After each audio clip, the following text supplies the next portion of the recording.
Hi everyone. In this quick video, I'll walk you through the steps of the bucket system, a fast and collaborative Agile estimation technique. Step 1. Set up your buckets. Create labeled buckets, either physically or virtually, using numbers that represent effort. Most teams use the Fibonacci sequence, 1, 2, 3, 5, 8, and so on. Step 2. Present the user stories. Briefly review each story or task so everyone understands what it is. This keeps everyone on the same page. Step 3. Silent sorting. Each team member independently places the stories into the buckets they think match the level of effort. This part is done quietly to avoid group bias. Step 4. Review and discuss.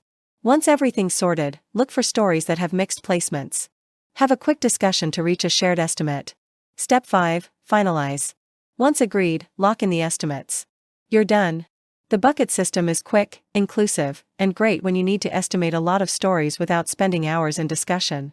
Thanks for watching, and good luck with your next estimation session.